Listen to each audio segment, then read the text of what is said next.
कृष्ण हरे कृष्ण कृष्ण कृष्ण हरे हरे हरे राम राम राम हरे हरे।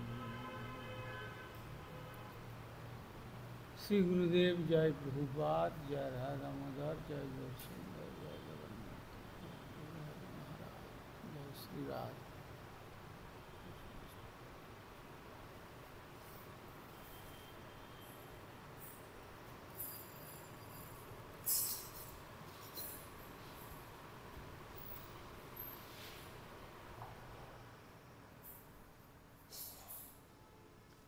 আমরা বিগত কল্য আস্বাদন করেছিলাম শ্রীমদ্ ভাগবতম দশম স্কন্ধের 14 অধ্যায়ের 41 সংখ্যক শ্লোকে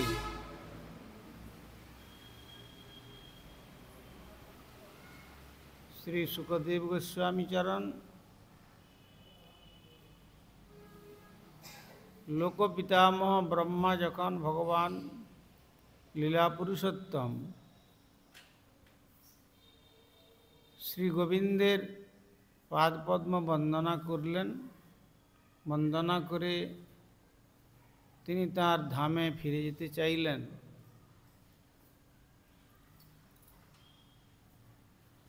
তখন তারপরে শ্রী সুখদেব গোস্বামী চরণ মহারাজ পরীক্ষিতকে বললেন যে এইভাবে তাঁর স্তুতি নিবেদন করে ব্রহ্মা তার পরমারাধ্য অনন্ত পরমেশ্বর ভগবানকে 3 বার প্রদক্ষিণ করলেন এবং নতজানু হয়ে তাঁর পাদপদ্মে প্রণাম নিবেদন করলেন। ব্রহ্মাণ্ডের পদে নিয়োজিত সৃষ্টিকর্তা তারপর তার নিজ ধামে ফিরে গেলেন। এই সম্বন্ধে আমরা বিগত কল্য আস্বাদন করেছি যে একই সঙ্গে তিনি দুটো কার্য সম্পাদন করার জন্য বিশেষ করে তাঁর সখাদের এবং গোবৎসদের অপহরণ করার জন্য ব্রহ্মা কোনো কথা সেখানে তাঁর স্তবের পরে কোনো সন্তুষ্টিজনক কোনো কথা তিনি বলেননি। কিন্তু শ্রীধাম বৃন্দাবনে কিছু বলেন না বলে যখন তিনি এই নবদ্বীপ ধামেতে এসে অবতরণ করলেন গৌরহরি রূপে, তিনি অবতীর্ণ হয়ে তাঁর গোবৎসহরণ লীলা এবং ব্রজদেবীগণের মনের বাসনা,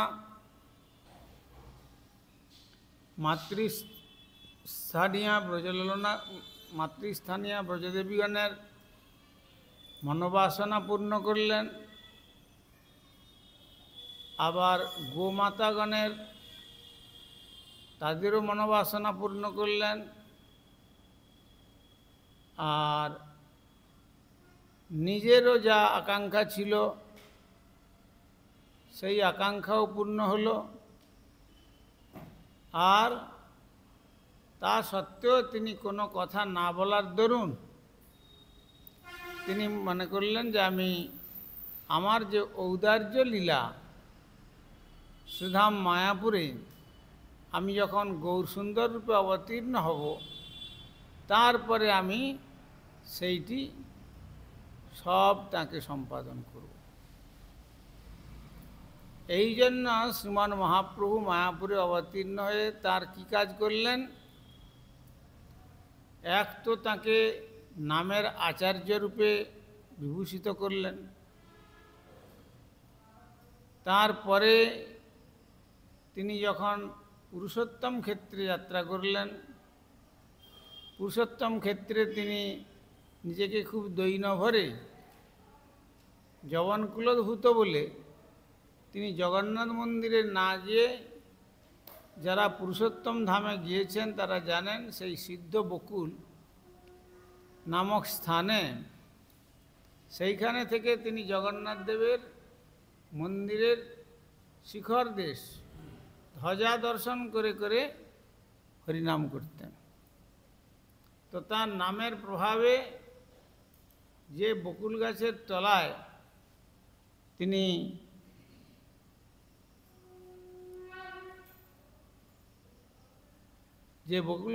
তলায় তিনি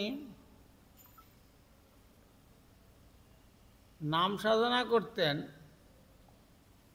সেই নাম সাধনা করতে করতে সেই বকুল গাছটিকেও পর্যন্ত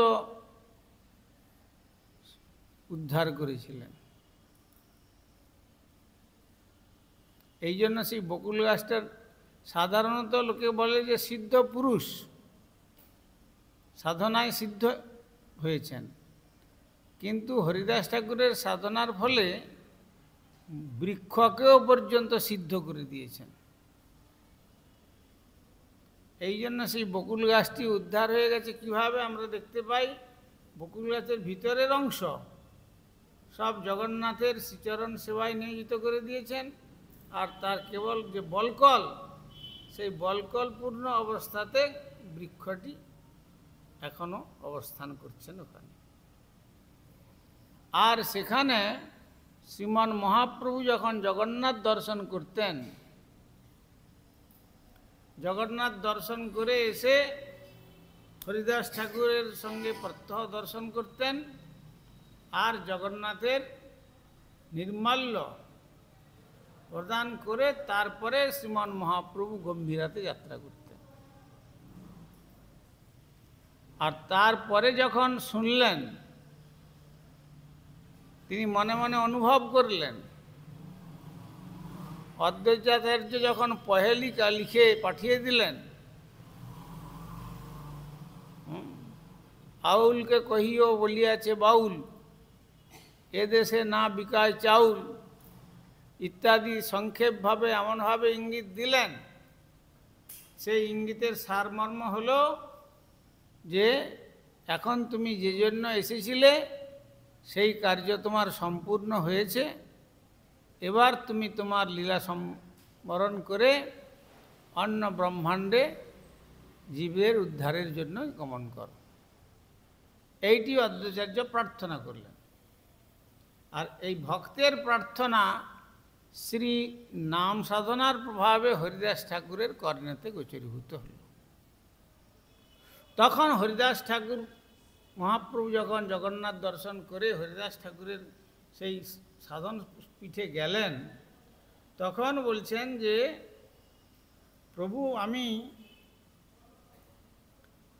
শুনলাম আপনি নাকি লীলা সম্বরণ করবেন। তখন মহাপ্রভু ইঙ্গিতে জানালেন, তখন বললেন যে আমি তো আপনার বিরহ সহ্য করতে পারবো না, সুতরাং আমি চাই, আমার মনের বাঞ্ছা যে আপনার শ্রীচরণ দর্শন করতে করতে যেন আমি চলে যেতে পারি,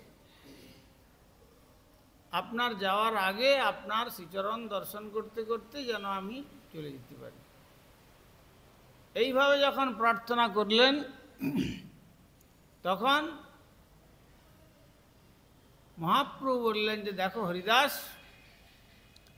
তুমি যদি আমার আগে চলে যাও তাহলে আমি তোমার বিরহ সহ্য করতে পারবো না। ভক্ত ভগবতম পরস্পরম আবেশং, ভক্তের সঙ্গে ভগবানের পরস্পর আবেশ দেখানো হলো। তো তখন শ্রীমান মহাপ্রভু যখন এই কথা বললেন, তখন হরিদাস ঠাকুর বললেন, যদি আমি চলে গেলে আমার বিরহ তুমি সহ্য করতে না পারো, তাহলে এই যে নবদ্বীপে 22 বাজারে আমাকে যখন বেত্রাঘাত করেছিল, তখন তুমি কি করে সহ্য করেছিলে? আজকে তুমি আমাকে বলছো যদি আমি তোমার আগে স্বধাম যাত্রা করি, তাহলে আমার বিরহ তুমি সহ্য করতে পারবে না। তো 22টা বাজারে বেত্রাঘাত করতে করতে আর তার অঙ্গে দড়ি বেঁধে প্রতিটি বাজারে গলিতে গলিতে গলিতে গলিতে টেনে টেনে টেনে টেনে 22টা বাজারে বেত্রাঘাত করেছিল রামচন্দ্র খানের নির্দেশে। তো তখন তুমি কি করে সহ্য করেছিলে? তখন শ্রীমান মহাপ্রভু বললেন যে দেখো হরিদাস, 22 বাজারে বেত্রাঘাত করলে কোনোদিন কেউ বাঁচতে পারে না। আর তবে তুমি মিথ্যাও বলছো না, তুমি শ্রী নামের প্রভাবে তুমি এমন সিদ্ধ হয়েছিলে, আমি তোমাকে নামের আচার্য রূপে ঘোষিত করেছিলাম, কিন্তু তুমি তোমার অঙ্গেতে যখন বেত্রের আঘাত করতে চেয়েছিল, তোমার নাম সাধনার ফলে তোমার পশ্চাতে আমার পশ্চাৎ দেশটাকে আমি স্থাপন করেছিলাম। আর যখন বেত্রাঘাত হয় তখন আমার অঙ্গেই বেত্রাঘাতটা পড়েছে, আমি সব সহ্য করেছি তোমার জন্য। কেন না, তুমি যেভাবে নাম সাধন করছো আর তোমার কষ্ট আমি কখনো সহ্য করতে পারি না। তাই ভগবান গীতাতেও বলেছেন, যোগক্ষেম বহাম্যহম অনন্য চিন্তয়ন্ত মাং যোজনা পর্যুপাসতে তেসাং নিত্যাভিযুক্তানাং যোগক্ষেম বহাম্যহম। যোগ মানে অপ্রাপ্ত বস্তু লাভ আর প্রাপ্ত বস্তু রক্ষণ, এই যে কাজ আমার। তো তাই তোমাকে যখন প্রহার করেছিল, তোমার পশ্চাতে আমার পৃষ্ঠদেশ আমি স্থাপন করেছিলাম। সত্যি কি তাই বলছো? তখন মহাপ্রভু যখন তার এই গৈরী উত্তরীয় বসন খুলে দেখালেন, তখন দেখলেন যে বেত্রের আঘাত মহাপ্রভুর অঙ্গেতে রয়েছে। আর এই আঘাত দর্শন করে হরিদাস ঠাকুর আর ভাব সম্বরণ করতে পারলেন না। তখন বললেন যে আমার বড় ইচ্ছা যে তোমার এই শ্রীমুখ দর্শন করতে করতে, তোমার নাম উচ্চারণ করতে করতে যেন আমার এই দেহটা চলে যায়। আর সেই অবস্থাতে অষ্টসাত্ত্বিক ভাবের বিকাশ হলো।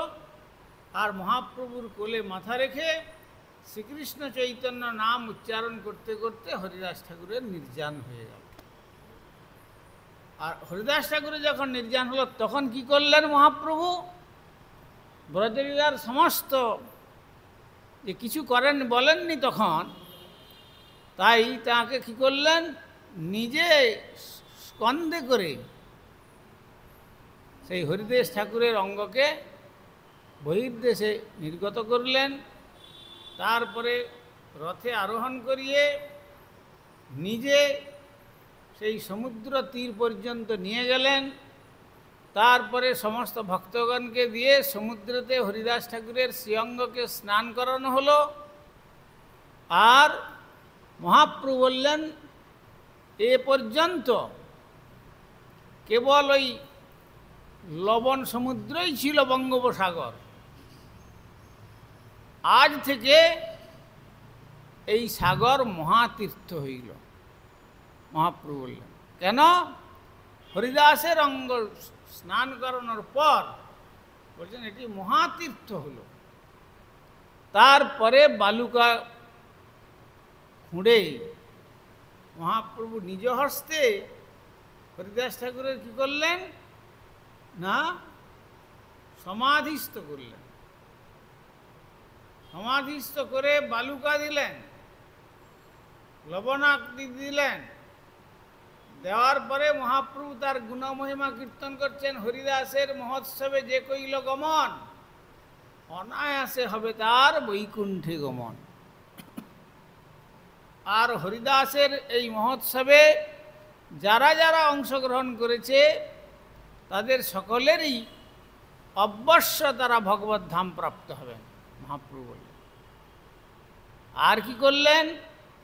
তার সমাধিস্থ করার পর তিনি আনন্দবাজারে এসে মহাপ্রভু নিজে উত্তরীয় অঞ্চল পেতে আনন্দবাজারে ভিক্ষা করলেন হরিদাসের মহোৎসবের লাগি। তারপরে আনন্দবাজারে ভিক্ষা করা যখন হয়ে গেল, তখন সেই উড়িয়া ভক্তরা বললেন, প্রভু এ আর আপনাকে বহন করে নিয়ে যেতে হবে না, আমরা এই প্রসাদের চাংড়া আমরাই নিয়ে যাব। তারপরে নিয়ে গিয়ে সারিবদ্ধভাবে সমস্ত বৈষ্ণব তাঁর পার্শ্বদেরকে, যারা যারা অংশগ্রহণ করেছিলেন, সকলকে সারিবদ্ধভাবে বসিয়ে মহাপ্রভু নিজ হাতে পরিবেশন করলেন।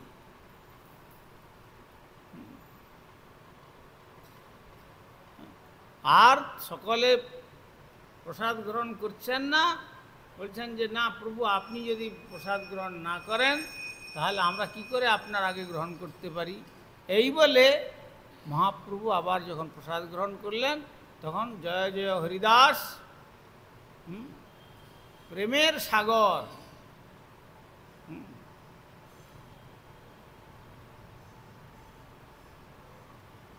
হরিদাসের স্পর্শে বলছেন যে এই সাগরও মহাতীর্থেতে পরিণত হলো।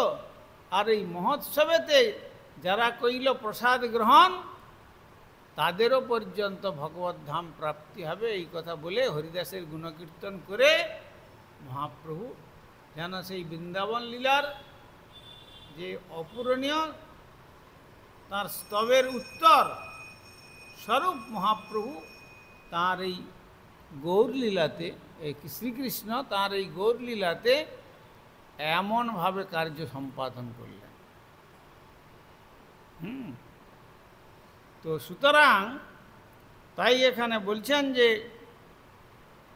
তিনি স্তব করেই চলে গেলেন, প্রণাম নিবেদন করলেন, তারপর তার ধামে যাত্রা করেছিলেন। 42 সংখ্যক শ্লোকে বলছেন, তত অনুজ্ঞাপ্য ভগবান সভুবং প্রাগবস্থিতান বৎসান পুলিনমালিন্যে যথা পূর্ব সখংসকম। তত অনুজ্ঞাপ্য, তারপর অনুমতি প্রদান করে ভগবান পরমেশ্বর সভুবম, তার নিজের পুত্র ব্রহ্মাকে প্রাক পূর্ববৎ অবস্থিত বৎসান, গোবৎসদের পুলিনম নদীতটে আনিন্যে তিনি নিয়ে এলেন, যথাপূর্বম, ঠিক পূর্বের মতো, সখম, যেখানে সখাবৃন্দ উপস্থিত, তার নিজের সেই স্থানে, অর্থাৎ সেই যে ভোজনস্থলী, বৃন্দাবনে যারা পরিক্রমা করেছেন সেই ভোজনস্থলীতে যেখানে সখাগণের সঙ্গে সেই ভোজন করছিলেন, সেই এক হস্তে দধি মিশ্রিত অন্ন আর অপর হস্তে তিনি ভোজন করছিলেন কটিদেশে বেনু। আর ঠিক সেই অবস্থায় আবার তিনি ফিরে এসে সেই সখাদেরকে পুনরায় এবং গোবৎসগণকে পুনরায় তার লীলার সঙ্গে সংগঠন করলেন। অতএব পরমেশ্বর ভগবান তাঁর পুত্র ব্রহ্মাকে ফিরে যাওয়ার কেবলমাত্র অনুমতি চেয়ে যখন চাইলেন, তখন প্রদান করলেন। 1 বৎসর পূর্বে গোবৎসরা যেখানে ছিল সেখান থেকে তাদের নদী তটে যেখানে তিনি ভোজন করেছিলেন এবং পূর্বের মতো গোপসখারা অবস্থান করছিলেন, সেখানে আবার নিয়ে এলেন। নিজেকে নিজে যেভাবে গোবৎস এবং গোপসখা নিজেকে বিস্তার করেছিলেন, তারা সকলেই কৃষ্ণের অঙ্গেতে আবার অবস্থান করলেন আর পূর্বের যে সখা এবং গোবৎস তাদেরকে যেমন অবস্থায় ছিলেন ঠিক সেই অবস্থায় তাকে ফিরিয়ে আনলেন। স্বভুবম অর্থাৎ তার নিজ পুত্রকে, কথাটা ইঙ্গিত করছে যে ভগবান শ্রীকৃষ্ণ ব্রহ্মাকৃত অপরাধ মার্জনা করে তাকে পুত্রবৎ স্নেহ প্রদর্শন করেছিলেন। এখানে পুত্রবৎ কেন বললেন? এখানে যেহেতু ভগবানের নাভিকমল থেকে তার আবির্ভাব, সেখানে তাকে পুত্র বলে এখানে সম্বোধন করা হয়েছে। স্বভুবম,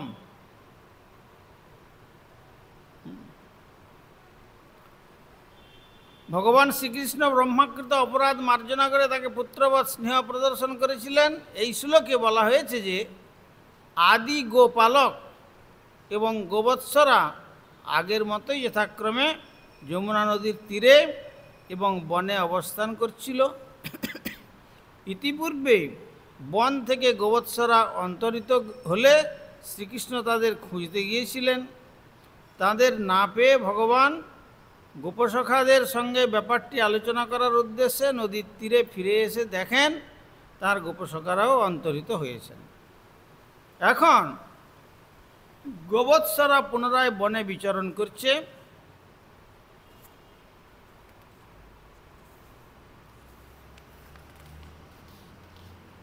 এবং গোপসখারাও পুনরায় নদী তটে তাদের মধ্যাহ্ন ভোজনের জন্য প্রস্তুত হচ্ছে। এইভাবে সেই লীলাটা যে 1 বছর পূর্বে যা হয়েছিল ঠিক সেই একই অবস্থা, যেন সেই মধ্যাহ্ন ভোজনের জন্য প্রস্তুত। তাই ছিল সনাতন গোস্বামীপাদের মতানুসারে গোবৎস এবং গোপবালকেরা যথাক্রমে বনে ও নদী তটেই পূর্ণ 1 বৎসর কাল অবস্থান করছিলেন। ব্রহ্ম প্রকৃতপক্ষে তাদের অন্য কোনো স্থানে নিয়ে যাননি। সর্বশক্তিমান ভগবানের মায়াশক্তির প্রভাবে গোপীগণ ও বৃন্দাবনের অন্যান্য অধিবাসীগণ সেই গোবৎস ও গোপবালকদের লক্ষ্য করতে পারেননি। সেখানে সনাতন গোস্বামীপাদ তার টিকার মধ্যে এই কথাটা বলেছেন যে যথারীতি ওখানে সকলেই ছিলেন, কিন্তু যোগমায়া দেবী তার লীলা পুষ্টির জন্য তিনি সেটা এমনভাবে তার যবনিকা সৃষ্টি করেছিলেন যে সেখানে কেউ তাদের দেখতে পাননি। তেমনি গোবৎস এবং গোপবালকগণও 1 বৎসর কাল সময় অতিক্রম লক্ষ্য করতে পারেননি, কিংবা ক্ষুধা, শীত, তৃষ্ণা অনুভব করতে পারেননি।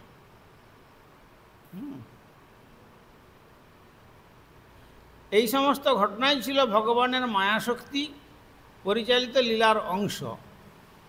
কেন না, তিনি পূর্বে বলেছিলেন যখন নিত্য গোলক বৃন্দাবন থেকে শ্রী ভগবান এই ভৌম বৃন্দাবনে অবতরণ করবেন, তখন তিনি যোগমায়াকে আদেশ দিয়েছিলেন, তুমি গচ্ছ দেবী ব্রজং ভদ্রে গোপী অলঙ্কৃতম, গোপী অলঙ্কৃত যে শ্রী ব্রজধাম, সেখানে তুমি যাও, সেখানে তুমি গিয়ে এমন লীলা বিস্তার করো যেখানে আমাকে যে আমি স্বয়ং ভগবান আমিও জানতে পারবো না, আর ব্রজদেবীগণও তারাও জানতে পারবেন না। আমাকে সাধারণ অধিক শক্তির অধিকারী বলে জেনে নন্দবাবার সন্তান রূপে আমার সেবাতে তারা নিয়োজিত হবে। আর যেখানে যে ভাব প্রকাশ করলে আমার লীলা পুষ্টি হয়, তোমাকে আমি দায়িত্ব দিয়ে গেলাম, সেই ভাব প্রকাশ করবে। সেখানে আমাকেও তুমি মোহিত করে দেবে, আমি বলে গেলাম।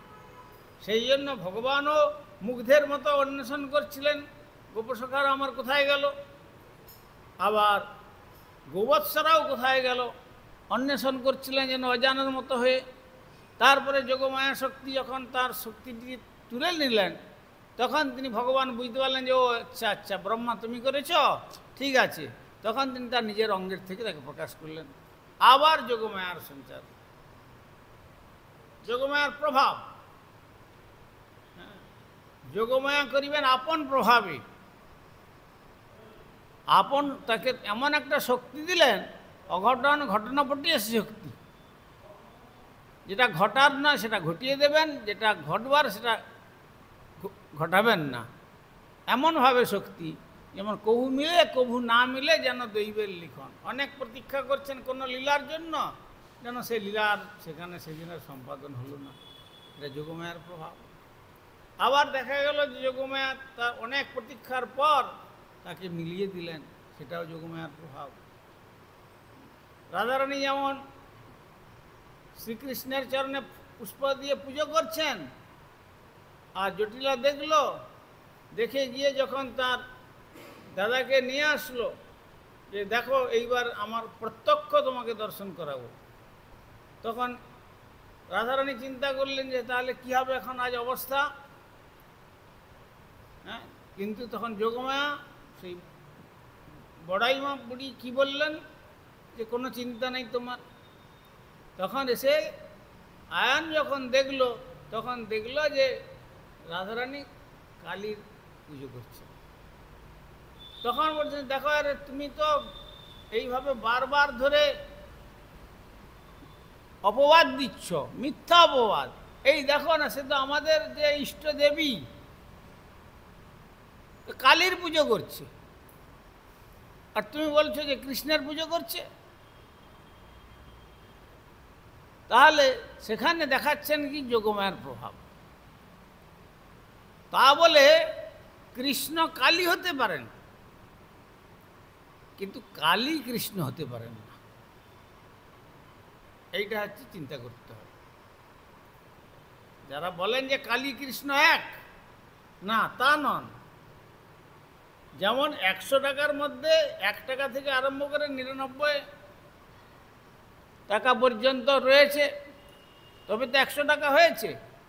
কিন্তু 100 টাকাটাকে বাদ, 1 টাকা বাদ দিলে সেটা 99 হবে, কখনো আর 100 টাকা হবে না।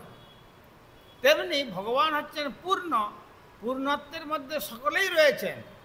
অনন্ত দেবদেবী তার মধ্যে রয়েছেন, অনন্ত বিশ্বব্রহ্মাণ্ড তার মধ্যে রয়েছেন, অনন্ত জীবজগৎ তার মধ্যে রয়েছেন।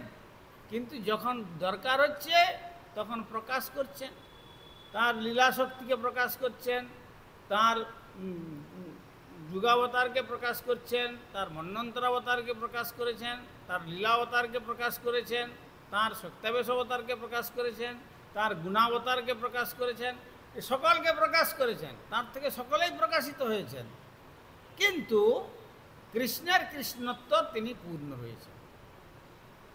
এই জন্য কৃষ্ণ ওখানে কালীরূপ ধারণ করলেও যোগমায়ার মাধ্যমে, কিন্তু সেখানে কালী তো কালী থাকবেন, কিন্তু কালীর কখনো কৃষ্ণ হওয়ার ক্ষমতা থাকবে না, কিন্তু কৃষ্ণের সমস্ত কিছু হওয়ার ক্ষমতা রয়েছে। এইটাই হচ্ছে কৃষ্ণের কৃষ্ণত্ব।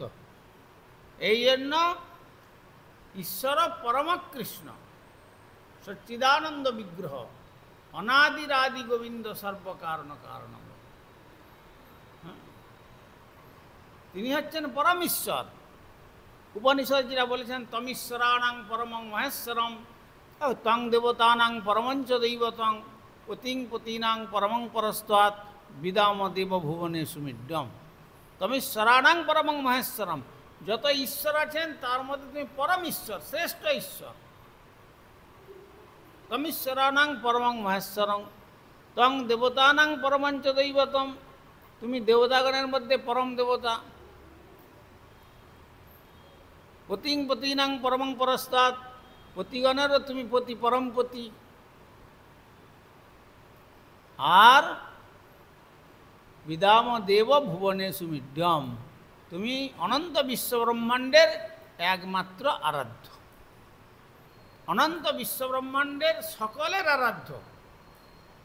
ব্রহ্মার আরাধ্য, শিবের আরাধ্য, ইন্দ্রাদি দেবতাগণের আরাধ্য, এবং অনন্ত জীবজগতের আরাধ্য, অতল বিতল সুতল তলাতল মহিতল রসাতলবাসী পাতালবাসীর আরাধ্য, এবং ভুবলোক, ভূলোক, ভুবলোক, জনলোক, তপলোক, মহালোক, সত্যলোক, এ সমস্ত লোকের, অনন্ত ব্রহ্মাণ্ডের সকলের আরাধ্য তত্ত্ব হচ্ছেন ভগবান ব্রজেন্দ্রনন্দন শ্রীকৃষ্ণ।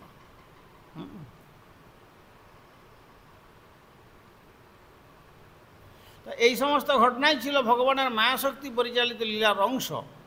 তাই ব্রহ্মা ভেবেছিলেন আমি গোকুলের সমস্ত গোপালক এবং গোবৎসদের আমার যোগশক্তির শয্যায় ঘুম পাড়িয়ে রেখেছি, এবং এখনও পর্যন্ত তারা জেগে ওঠে নাই।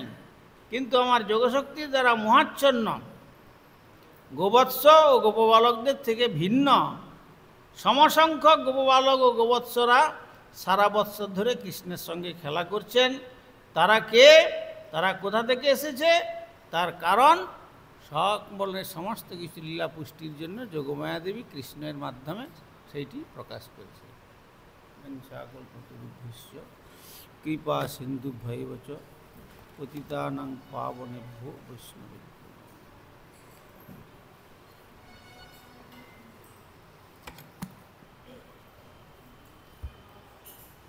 হরিহরয়ে নম কৃষ্ণ যাদবায় নম হরিহর যাদবায় মাধবায় কেশবায় নম।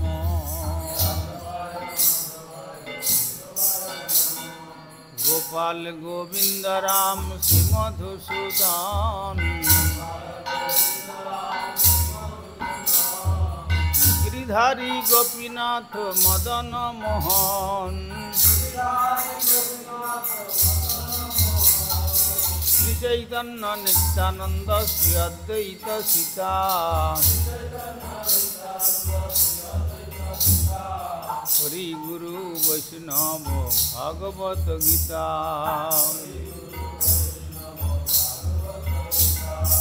শ্রীরূপ সনাতন ভট্ট রঘুনাথ শ্রীরূপ সনাতন শ্রীজীব গোপাল ভট্ট দাস রঘুনাথ। এই ছয় গোসাইর করি চরণ বন্দন এই ছয় গোসাইর যাহা হইতে বিঘ্ন নাশ অভীষ্ট পুরাণ। এই ছয় গোসাই যার মুই তার দাস কাশবার পদরেণু মোর পঞ্চগ্রাস কাশবার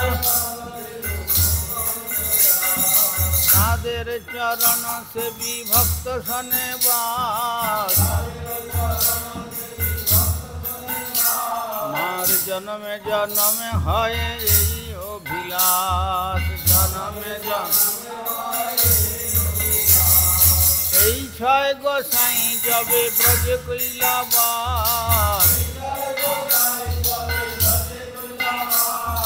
রাধা কৃষ্ণ নিত্য লীলা করিলা প্রকাশ। মনের আনন্দে বল হরি ভজ বৃন্দাবন মনের আনন্দে বল শ্রী গুরু বৈষ্ণব পদে মজাইয়া মন শ্রী গুরু বৈষ্ণব পাদ পদ্ম করিয়া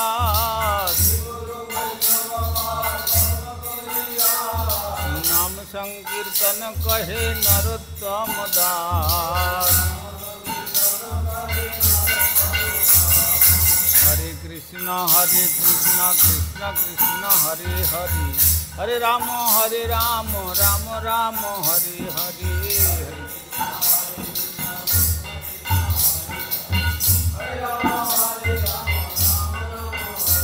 জয় গৌর হরি বল হরি বল হরি বল।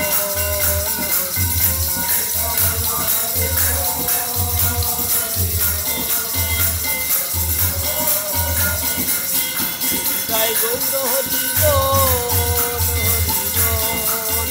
হরি বল হরি